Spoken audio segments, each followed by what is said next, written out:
Hello बच्चों, आज हम सीखेंगे relationship between kinetic energy and momentum. As we know, kinetic energy का फॉर्मूला क्या होता है?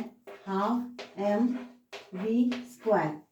और मोमेंटम का होता है P is equal to m v. सबसे पहले हम इन्हें साइड में लिख लेते हैं for our convenience. Now we write the formula of kinetic energy. K is equal to half mv square. Clear? अब हम देखते हैं कि मोमेंटम का फॉर्मूला होता है mv। काइनेटिक एनर्जी के फॉर्मूले में यहाँ पर हमें देखते हैं कि ये है mv स्क्वायर। तो हम ऐसा क्या करें कि हम इसको, अब यदि हम m स्क्वायर v स्क्वायर हमें लाना है तो हम मल्टीप्लाई करेंगे दोनों साइड में बाय m से। Multiplying both the sides by m। तो k multiply m is equal to half m v square multiply m। ऐसा हो जाएगा। तो हम इसे लिखेंगे k multiply m is equal to half m square v square. ये ऐसा हो जाएगा। अब हम m स्क्वायर v स्क्वायर को एम वी का होल स्क्वायर भी लिख सकते हैं। Means k multiply m is equal to half m v का होल स्क्वायर। हम इस तरह से भी इस फॉर्मूले को लिख सकते हैं। अब हम देखते हैं कि एम वी का होल स्क्वायर यानी कि एम वी ये इक्वल होता है पी के यानी कि मोमेंटम के। तो हम इसको ये भी लिख सकते हैं k multiply m is equal to half p square. Correct? यदि हम 2 को इस तरफ ले जाएं और हम k मल्टीप्लाई m को m मल्टीप्लाई k भी लिख सकते हैं या m k भी लिख सकते हैं। तो 2m k is equal to p square.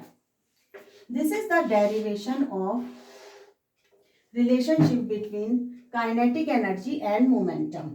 अगर हम चाहें इसे और सिंप्लीफाई बनाने के लिए तो हम इसका एक और फॉर्म भी लिख सकते हैं, under root 2mk is equal to p।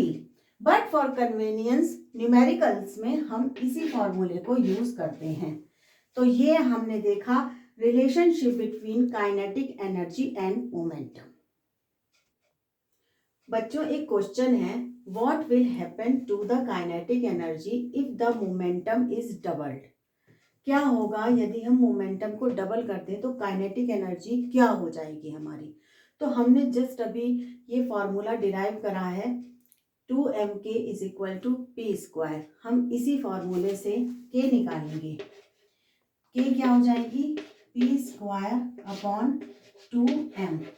Question कह रहा है यदि मोमेंटम को डबल कर दिया जाए तो काइनेटिक एनर्जी क्या होगी? तो अब हम काइनेटिक एनर्जी को k बार से डिनोट करेंगे क्योंकि हमें बाद की काइनेटिक एनर्जी बतानी है। तो k bar is equal to 2p। अब 2p है तो हम इसका होल स्क्वायर कर देंगे अपॉन 2m। तो ये कितना हो जाएगा? k bar is equal to 2p का होल स्क्वायर है यानी कि 4p स्क्वायर अपॉन 2m। ये हो जाएगा। अब हम इस 4 को आगे निकाल कर भी लिख सकते हैं, कोई दिक्कत की बात नहीं है। 4p square upon 2m। हम इसे इस तरह से भी लिख सकते हैं। अब आप ये देखिए, ये जो p स्क्वायर अपॉन 2m है ये किसके बराबर होता है? k के, जो कि हमने इस फॉर्मूले से निकाला था। यानी कि बाद में जो काइनेटिक एनर्जी होगी वो पहली काइनेटिक एनर्जी की 4 टाइम्स हो जाएगी यानी 4 गुना हो जाएगी। तो ये इसका आंसर है।